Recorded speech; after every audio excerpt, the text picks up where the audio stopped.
প্রিয়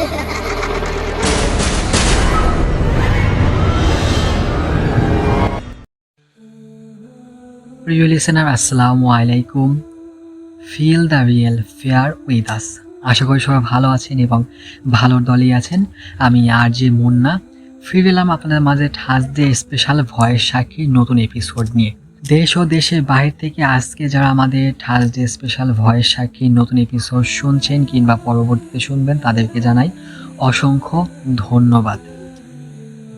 প্রিয় লিসেনার, আমরা 2025 সালে অনেকগুলো এপিসোড দিয়েছি আমাদের এই ছোট্ট চ্যানেলে, কিন্তু এই 2026 সালের শুরু থেকে আমরা কোনো এপিসোড দিতে পারছি না, কারণ আমি অসুস্থ থাকার কারণে আমি কোনো এপিসোড দিতে পারছি না। তাই আজকে আপনাদের জন্য দুইটি ঘটনা নিয়ে আসলাম, সাজিয়ে আর বাছাইকৃত করেই সাজিয়ে নিয়ে আসছি, যেটা টাইটেল ইতিমধ্যে আপনারা দেখে ফেলেছেন। আর আজকের যে এপিসোডের ঘটনাগুলি, একটি ঘটনা হচ্ছে আমাদের পার্শ্ববর্তী দেশ ইন্ডিয়া থেকে, আর একটি হচ্ছে আমাদের বাংলাদেশ থেকে এই ঘটনা। তাহলে আমরা আজকে বেশি কথা বাড়াবো না। আপনারা কিভাবে ঘটনা পাঠাবেন সেটা তো অবশ্যই জানেন। প্রথমেই আমরা শুরু করব আমাদের পার্শ্ববর্তী দেশ ইন্ডিয়ার ঘটনা দিয়ে, আর এই ঘটনাটির নাম দিয়েছেন ব্রহ্মদৈত্য। আর ঘটনাটি পাঠিয়েছেন আমাদের শ্রেহা আপু, তার বাড়ি হচ্ছে ইন্ডিয়ার হায়দ্রাবাদে। তাহলে চলুন আমরা ঘটনা শুরু করি।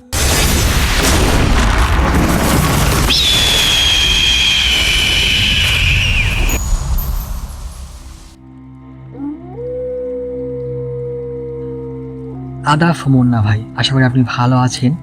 আমি শ্রেহা, আমার বাড়ি ইন্ডিয়ার হায়দ্রাবাদে। আমি আপনার একজন নিয়মিত শ্রোতা। আপনার কাছে অনেকেই অনেক ঘটনা পাঠায়, তাই আমি অনেক চাপের মধ্যে একটি ঘটনা লিখে পাঠালাম। জানি না সিলেকশন হবে কিনা। সিলেকশন হলে অসংখ্য ধন্যবাদ, এবং না হলেও ধন্যবাদ, কারণ আপনি একবার হলো আমার ঘটনাটি পড়বেন। এই ঘটনাটি আমার না, এটা আমার এক মাসি পরিবারের সাথে ঘটে যাওয়া প্রায় 1 বছরের পুরনো একটি ঘটনা। আমি আগেই বলে দিই, আমার মাসির 2 ছেলে আর 1 মেয়ে, সবাই বিবাহিত। ঘটনাটা শুরু হচ্ছে আমার বড় দাদার মেয়ের সাথে, মানে আমার মাসির বড় ছেলে তার মেয়ের সাথে, আর তার নাম হচ্ছে চৌধুরী রানী। তখন চৌধুরী রানীর বয়স হবে আর কি 3-4 বছর, কিন্তু চৌতি খুব স্মার্ট ও লাজুক প্রকৃতির একজন মেয়ে। ও বড়দের মতো খুব সুন্দর করে ক্লিয়ার করে কথা বলতে পারতো। তো একদিন সন্ধ্যার সময় হয় কি, সে টিভি দেখছিল বসে বসে, আর মাসি বৌদি কিচেনে কাজ করছিল। চৌধুরী দেখতে পায় মেইন দরজার বাহিরে একটা লোক দাঁড়িয়ে আছে, মুখে হাসি দিচ্ছে তার দিকে তাকিয়ে তাকিয়ে, এবং তাকে আতের ইশারায় ডাকতে শুরু করলো। তারপর হুট করে লোকটা বাহিরে সিঁড়ি দিয়ে ছাদে উঠে চলে গেল। চৌধুরী এই লোকটাকে চিনত না। এখানেই ছিল মেইন কাহিনী। কারণ চৌধুরী যেহেতু অপরিচিত, সেজন্য চৌধুরী একটু ভয় পেয়ে যায় এবং দৌড়াতে শুরু করে কিচেনের দিকে। প্রায় কাঁদতে কাঁদতে কিচেনের দিকে দৌড়াতে দৌড়াতে পরে এই ঘটনাটি ওই সময় যতটুকু ঘটেছিল সব A to Z বৌদি আর মাসির সাথে খুলে বলে। বৌদি আর মাসি প্রথমে ভেবেছিল হয়তো চোর এসেছে, তাই বৌদি তাড়াতাড়ি করে ছাদে যায়, কিন্তু ছাদে গিয়ে দেখে কোথাও কেউ নেই। তারপর বৌদি নিচে চলে আসে আর চৌধুরীকে জিজ্ঞেস করে যে লোকটা কেমন ছিল রে দেখতে। চৌধুরী বলল লোকটা সাদা ধুতি পরা ছিল, ও একটা বই মাথায় নিয়ে দাঁড়িয়ে আছিল, পণ্ডিতের মতো দেখতে লোকটা। বৌদি আর মাসি চৌধুরীর কথাটাকে একটুও গ্রাহ্য নেয়। তারপর থেকে চৌধুরীর অবস্থা খুব খারাপ হতে থাকে।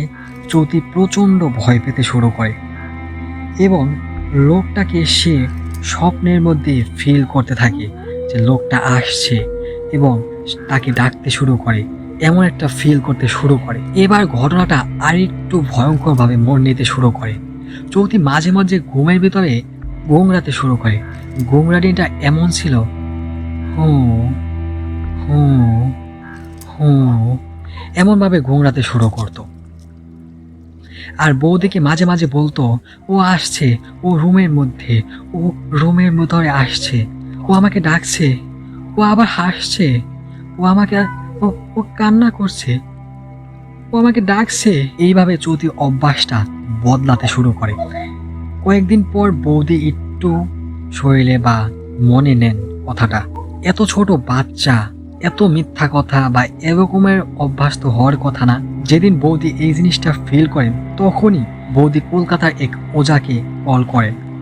তখন ফোনে ওই পাশ থেকে ওজা বলে বাড়িতে একটি ব্রহ্মদত্ত আছে, কিন্তু সে অনেক বছর ধরে আছে তোমাদের ঘরেই, কিন্তু এত বছর পর তোমাদের সে উপস্থিতি অনুভব করাচ্ছে।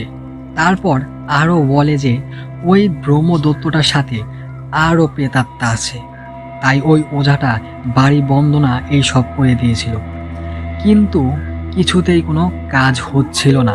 ওই অদ্ভুত শক্তিগুলো যেন আরও শক্তিশালী হয়ে উঠল। একদিন বাড়িতে কেউ ছিল না, আমার বৌদি বাড়িতে একাই ছিল, একা একা ঘুমাচ্ছিল। দুপুরের দিক হবে আর কি, সবাই অফিসে চলে গিয়েছিল, মাসিও বাড়িতে ছিল না। সেই দিন চৌতিও স্কুলে গিয়েছিল। যখন বৌদি ঘুমাচ্ছিল তখন অনুভব করে বৌদির বুকের উপরে ভারী ভারী অনুভব হচ্ছে, যেন কেউ যেন বসে আছে। বৌদি আধ ঘুমে দেখতে পায় চৌতির মতো একটা বাচ্চা বুকের উপরে বসে আছে। বৌদি ভাবলো হয়তো চৌতি এসেছে, বুকে বা বসেছে।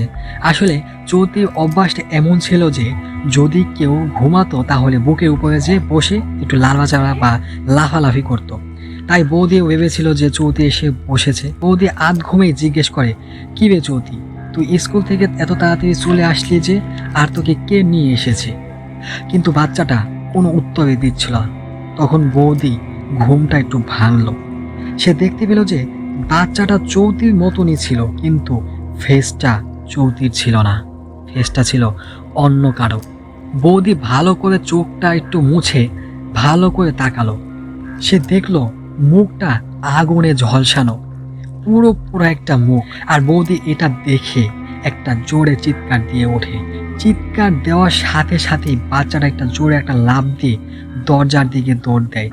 দরজার দিকে দৌড় দেওয়ার সাথে সাথে বৌদিও পিছন দিকে দৌড় দিতে শুরু করেন, কিন্তু বাচ্চাটা দরজার কাছাকাছি যেতে যেতেই বাচ্চাটা উধাও, এবং বৌদিও হতভম্বের মতো তাকিয়ে দরজার দিকে হয়েছিলেন। আর এই ঘটনাটি ঘটার পরেই মানে বিকাল টাইমেই হয়ে যায় আমার ছোট বৌদির সাথে একটি ঘটনা ঘটে যায়। সে কিচেনে ব্যস্ত ছিল, হঠাৎ করে দেখতে পায় যে একটা বাচ্চা মানে একটা ছোট বাচ্চা ছেলে ডাইনিং টেবিলে বসে আছে, আর সেই বৌদির দিকে তাকিয়ে আছে ফেল ফেলিয়ে। হঠাৎ করে আবার সে চোখ ঘুরিয়ে দেখে বাচ্চাটা আর নেই, কিন্তু পা দেখা যাচ্ছে, বডি নেই। এটা দেখে বৌদি জোরে একটা চিৎকার দিয়ে ওঠেন এবং সেখানে অজ্ঞান হয়ে পড়ে যান। এবং আমার বড় বৌদি সেই চিৎকার শুনে চলে আসেন এবং দেখেন আমার ছোট বৌদি অজ্ঞান হয়ে পড়ে আছেন। তারপরে মাথায় পানি দিয়ে জ্ঞান ফেরান এবং ছোট বৌদি বড় বৌদিকে এই ঘটনাটা সম্পূর্ণ খুলে বলে। এই ঘটনা শোনার পর বড় বৌদি একটু ভেবাচেকা খেয়ে যান। খেয়ে যাওয়ার পরে আমার দাদাকে জানান, দাদাও একটু ভেবাচেকা খান। তারপরে আমার দাদা সেই ওজাকে আবারও কল করে বলেন ওজাকে এই সকল ঘটনা খুলে বলেন। ওজা বলেন যে আমি আসি, আয়সা আপনাদের বাড়িটা আবার বন্ধ করে দিয়ে যাব। ওজাটা প্রায় একদিন পরে আসেন। আসার পরে বলেন আপনাদের বাড়ি বন্ধ করলে কোনো কাজ হবে না, আপনারা বাড়িটা ভেঙে ফেলুন এবং নতুন করে আবার বাড়ি তৈরি করুন। কবিরাজের সেই কথা অনুযায়ী পুরান বাড়িটা ভাঙ্গা হয়, আবার নতুন করে বাড়ি এবং পুজো স্থান তৈরি করা হয়। এরপর থেকে আর কোনো ভৌতিক বা এমন কোনো প্যারানর্মাল ঘটনা ঘটেনি, কারণ বাড়িটা অনেক পুরাতন ছিল এবং কি ব্রহ্মদত্তটা এখনও আছে, কিন্তু আর কাউকে তার উপস্থিতি কিংবা তাকে দেখা যায় না। এতটুকুই ছিল মুন্না ভাই আমার পাঠানো ঘটনা। জানি না আপনাদের কাছে কেমন লেগেছে বা কতটুকু ভয় লেগেছে, কিন্তু আমি অনেক শখ করে আপনার কাছে ঘটনা লিখে পাঠিয়েছি। যদি সিলেকশন হয় তাহলে আমাকে অবশ্যই জানাবেন ভাইয়া। প্রিয় লিসেনার, এই ছিল শ্রেহাপুর পাঠানো ঘটনা, যিনি পাঠিয়েছেন হায়দ্রাবাদ থেকে। হায়দ্রাবাদ নাকি? হ্যাঁ, হায়দ্রাবাদ থেকে পাঠিয়েছেন। তো আপনাদের কাছে কেমন লেগেছে অবশ্যই জানাবেন। আমি এই বক্তব্যগুলো আমি পড়ে দিচ্ছি। এখন আমরা চলে যাব ভয়ের সাক্ষীর 2 নম্বর ঘটনায়, মানে সর্বশেষ এবং লাস্ট ঘটনায়। যারা আমাদের ইতিমধ্যে টাইটেল দেখে এসেছেন, থাম্বনেল দেখে এসেছেন, তাদের জন্যই ঘটনাটি পাঠিয়েছেন তানজিলা আক্তার আপু, আর ঘটনাটির নাম দিয়েছেন ঢাকার ভৌতিক ফ্ল্যাট। আমরা ঘটনা শুরু করি ভয়ের সাক্ষী সেই পুরাতন সুরে, দ্বিতীয় ঘটনা।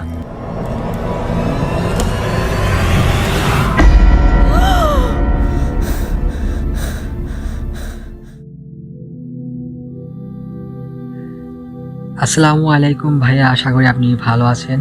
আমার নাম তানজিলা, আমার বাড়ি রাজশাহীতে। আমি বর্তমানে পরিবার সহ আছি ঢাকার গুলশানে। আমি অনেক আশা করে একটি ঘটনা লিখে পাঠাইলাম, জানি না সিলেকশন করবেন কি না। এই ঘটনাটি আমার এক বান্ধবী ও তার পরিবারের সাথে ঘটে গিয়েছিল গুলশানে একটি বাড়িতেই। তার বাড়ি হচ্ছে রংপুরে, আর তার নাম হচ্ছে, এটা আমি তার ছদ্মনাম দিলাম, লিমা। ঘটনাটি ঘটে 2019 সালে। ঘটনাটি আমি লিমার ভাষাতেই বললাম এবং লেখার ভিতরে কোনো ভুল ত্রুটি হলে আমাকে ক্ষমা করবেন। তাহলে চলুন ঘটনার মধ্যে প্রবেশ করি। 2019 সালে মার্চ মাসে আমি তখন 10ম শ্রেণী পাশ করে ভালো একটা কলেজে ভর্তি হওয়ার জন্য আমার পরিবার ও আমি ও আমার মামাতো ভাই সহ চলে আসি ঢাকার গুলশানে। সেখানে এসে আমরা 4 দিনের জন্য একটা হোটেলে থাকি। আমার কলেজে ভর্তি কনফার্ম করে তখন আমরা ডিসিশন নেই যে আমরা এই গুলশানেই একটি ফ্ল্যাট ভাড়া নেব। 3 দিনের দিন আমার বাবা সকাল থেকে বিকাল 4টা পর্যন্ত কোনো ফ্ল্যাট ভাড়া পাননি। সন্ধ্যার সময় একটা ফ্ল্যাট পাওয়া গিয়েছিল। বাবা আমাদের ফোন কলে জানান। আমরা বললাম তাহলে কনফার্ম করে দিয়ে আসো। 4 দিনের দিন দুপুরে আমরা হোটেলে ভাড়া পরিশোধ করে ফ্ল্যাটে গেলাম। ফ্ল্যাটটি ছিল 5 তলা। আমরা উঠলাম 5 তলায়। মোট রুম ছিল 10টা। আমরা সেই ফ্ল্যাটে ওঠার 7 দিনের মাথায় ওই ফ্ল্যাটের বাড়িওয়ালা বাবা মারা যান। মূলত ঘটনাটা শুরু হয় এখান থেকে। ভয়াবহতা শুরু হয় 1 মাস 15 দিন পর থেকে। রাত তখন 1টা বা 1:30 হয়তো হবে এমন। ছাদ থেকে হঠাৎ করে লাফালাফি আওয়াজ শুনতে শুরু করলাম। আমরা থাকতাম 5 তলায়, সেহেতু আমরা স্পষ্ট সেই শব্দগুলা শুনছিলাম। আমরা ভাবছিলাম হয়তো ফ্ল্যাটেরই কেউ ছাদে উঠে এত রাতে ব্যায়াম করছে বা কোনো একটু মজা করছে। এভাবে প্রায় 1 দিন পর পর শব্দ হতে থাকলো। 1 মাস 22 দিনে আমার বাবা বাড়িওয়ালার কাছে অভিযোগ জানায় যে রাতে ছাদে কে এমন শব্দ করে, এত লাফালাফি করে, এভাবে কি ঘুমানো যায় নাকি। বাড়িওয়ালা কিছু না বলে শুধু বলল, এই বিষয়টা আমি দেখছি, কি করা যায়। অভিযোগ জানানোর পর থেকে আমাদের উপরে যেন আরো অত্যাচার বেড়ে গেল। লাফালাফির শব্দ সাথে সাথে কান্নার শব্দ আসছিল, আর এমনভাবে বিচ্ছিরি হাসা হাসছিল যাতে কেউ ইচ্ছাকৃতভাবে না হেসে, যদি কেউ ভয়ঙ্করভাবে হাসে ঠিক সেই রকমের হাসছিল। 2 মাস শুধু আমরাই শব্দ শুনতে পাচ্ছিলাম আর এমন কান্নার আওয়াজ পাচ্ছিলাম। এরপর থেকে 5 তলায় যারা যারা থাকতো তারাও পেতে শুরু করলো। আগস্ট মাসে একদিন আমার মামাতো ভাই ফোনে কথা বলার জন্য ছাদে যায় কিসের জন্য এত রাতে, এটা হলো তার গার্লফ্রেন্ড ছিল। যেহেতু আমার বাবা মায়ের সামনে কথা বলতে পারছিল না, সেজন্য সে ছাদে যায় এত রাতে কথা বলার জন্য। ঠিক সেই সময় 1:30 পানির ট্যাঙ্কির পাশে দাঁড়িয়ে সে কথা বলছিল। হঠাৎ তার পেছন থেকে কে যেন ধমক দিয়ে বলে ওঠে, এই এত রাতে ছাদে কি, হ্যাঁ? সে চমকে উঠল, পিছনে তাকিয়ে দেখে কেউ নেই। তখন সে খুব ভয় পেয়ে যায়। সে দৌড়ে ছাদ থেকে নিচে নেমে আসে এবং পরে সকালে এই ঘটনাটা আমাকে বলে। আমার মামাতো ভাই আমাকে আরও বলে, তুই ছাদে যাস না কিন্তু রাত্রেবেলা বই, ছাদটা যেন আমার কেমন সুবিধা মনে হচ্ছে না। কিন্তু আমি ওর কথাটা এত গ্রাহ্য নেইনি। যেহেতু এমনিতে এমন শব্দ হয়, আমি আর কি গ্রাহ্য নেব, সেজন্য আমি কোনো গ্রাহ্য নেই নাই। এই ঘটনাটি ঘটার 5 দিন পর আমি রাতে পড়তে বসছিলাম। যেহেতু আমি কলেজে নতুন, সেহেতু আমাকে নতুনভাবে একটা প্রেজেন্টেশন দিতে হবে, ভালো প্রেজেন্টেশন দিতে হবে, কারণ আমি একটু পড়ালেখায় একটু নিজেকে ভালোই মনে করি। সেজন্য ভালো প্রেজেন্টেশন দেওয়ার জন্য আমি রাত্রবেলায় পড়ালেখা করছিলাম। পড়তে পড়তে আমার প্রায় 1টা কিংবা 1:30 2টা এরকমই বাজবে। হঠাৎ করে ছাদ থেকে শুরু হলো আবার সেই শব্দ। ছাদে লাফালাফি, কান্না, আবারও সেই হাসি। আমি এবার অনেকটা ভয় পেয়ে যাই। মাও আমার সাথে জেগেছিল। আমিও পড়তে বসছিলাম, মাও জানে যে এমন শব্দ হয়, সেজন্য মাও আমার পাশে ছিল। মাও ভয় পেয়ে যায়। এবার কান্নাগুলো ছিল এতটা গম্ভীর আর এতটা কষ্টদায়ক আর এতটা নিষ্ঠুর যে কান্নাগুলো মানে মনের ভেতর একটা আঘাত বা ভয় জাগানোর মতো কান্না ছিল। এরপর হঠাৎ করেই দেখি আমাদের ঘরের লাইটটা লাফালাফি শুরু করছে। ছাদে যে লাফালাফি করতেছে ঠিক সেই স্তব্ধ অনুযায়ী আমাদের ঘরের লাইটটাও লাফালাফি করতে শুরু করলো। এবার আমরা আরো ভয় পেয়ে যাই, আমি আর মা। পরে আমার মাকে ডাক দিই, মা মা মা। মাও ডাক দেয় আমাকে, চুপ থাক, কথা কইস না, কথা কইস না। মাও আমার কাছে গা ঘেঁষে আসে এবং আমাকে সেখান থেকে নিয়ে আসে। তখন আমি যে টেবিলে বসেছিলাম এবং চেয়ারে বসেছিলাম, সেই চেয়ারটা দেখি আপনা আপনি নড়তে শুরু করলো। নড়তে নড়তে আমাদের দিকে এগিয়ে আসছে। আমি আর মা এটা দেখে জোরে একটা চিৎকার দিয়ে বাবাকে ডাক দিতে শুরু করি। এত কিছু হয়ে গেছে কিন্তু বাবা একটু শব্দ পাননি। তাহলে বুঝুন, শুধু আমরাই এই দুজন টের পাচ্ছিলাম। এই চিৎকার শুনে আমার বাবা হুমড়ি খেয়ে পড়ে এসে আমাদের ধরেন এবং আমরা সব ঘটনা খুলে বলি। বাবা বলে, না, এই বাড়িতে আমাদের আর থাকা সম্ভব না, কোনোভাবেই সম্ভব না। তখনই আমার বাবা বাড়িওয়ালাকে কল লাগান যে এইরকমই হচ্ছে আমাদের সাথে। বাড়িওয়ালা তখনই আমাদের রুমে চলে আসেন। তখন বাড়িওয়ালা বলেন এই জায়গাটা অনেক পুরনো ছিল, আমার বাবা অনেক কষ্ট করে এই বাড়িটা তৈরি করেছিলেন, কিন্তু এই বাড়িটার এই ফ্লোরটি বা এই রুমটি একটি অভিশপ্ত রুম। এই রুমে কেউ যদি ভাড়া নিতে আসে সে সঠিকভাবে থাকতে পারে না, সে বেশি দিন থাকতে পারে না। এর জন্য কেউ বেশি দিন থাকেও না। আপনি যেহেতু আমাকে অভিযোগ জানিয়েছিলেন, আমি শুধু বলেছি যে আমি দেখছি বিষয়টা, কারণ এই বিষয়টাই ছিল। আর এই অভিশাপটা আমরা অনেক চেষ্টা করছি কাটানোর, কিন্তু কাটাই উঠতে পারিনি। অনেক ওঝা কবিরাজ দেখাইছি, অনেক তন্ত্রমন্ত্র বা অনেক তাবিজ কবজ দিয়েছেন, কিন্তু কোনোভাবেই আমি এই কাজটা আমি করতে পারছি না বা সমাধান হচ্ছে না। তা আপনাদের জন্য ভালো হবে আপনারা রুমটা ছেড়ে দেন, রুমটা ছেড়ে আপনার অন্য ফ্ল্যাটে চলে যান। তো বাড়িওয়ালার কথা অনুযায়ী আমার বাবা ঠিক বললো যে ঠিক আছে, আমরা পরের মাসে আমরা চলে যাচ্ছি। বাড়িওয়ালা বললো ঠিক আছে, আপনাদের এই মাসের কোনো ভাড়া বা সামনের মাসে কোনো ভাড়া আমাদের প্রয়োজন নেই, আপনারা শান্তভাবে নিশ্চিন্তভাবে চলে যাবেন। তো তারপরে মাসে আমরা চলে যাই অন্য একটা ফ্ল্যাটে। সেখানে আমরা আলহামদুলিল্লাহ ভালো আছি। প্রিয় মুন্না ভাই, এতটুকুই ছিল আমার বান্ধবীর সাথে ঘটে যাওয়া একটি ঘটনা। তা ওখান থেকে চলে আসার পর আমার সাথে পরিচিত হয়, আমরাও একই সাথে আছি এখনো বর্তমানে।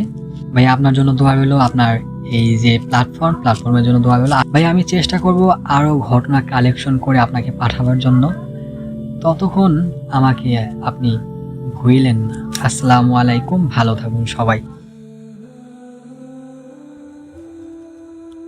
প্রিয় লিসেনার, এতটুকুই ছিল আমাদের তানজিলা আপুর পাঠানো ঘটনা। আশা করি আপনাদের কাছে ভালো লেগেছে এবং ভয় লেগেছে। কতটুকু ভালো লেগেছে কতটুকু ভয় লেগেছে আমি জানবো না। অবশ্য ভয় ফিল তখনই আসে যখন আপনি ওই ব্যক্তিটার জায়গায় নিজেকে অনুভব করাবেন।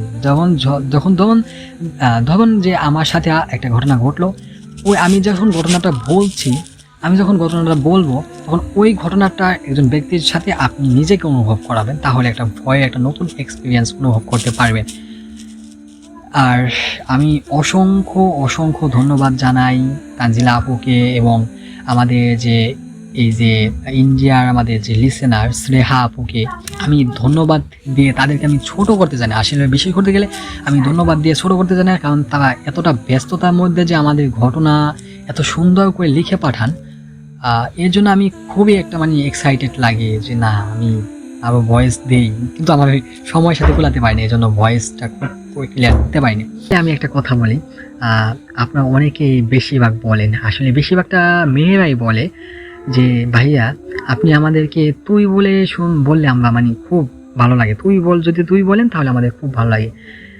আমি এখানে বলতে চাই কি যে আপু, আমি তুই বলতে বেশি এটা পছন্দ করি না, কারণ যেহেতু আপনারা আমাকে ভাইয়া বলে রাখেন, সেহেতু আমার সম্মানের থেকে আমার কাছে আপনাদের সম্মানটা অনেকটা বেশি মূল্যবান। তাই আমি আমার সম্মানের সাথে মিল রেখে আপনাদের সাথে আমি এমন একটা কথা বলি।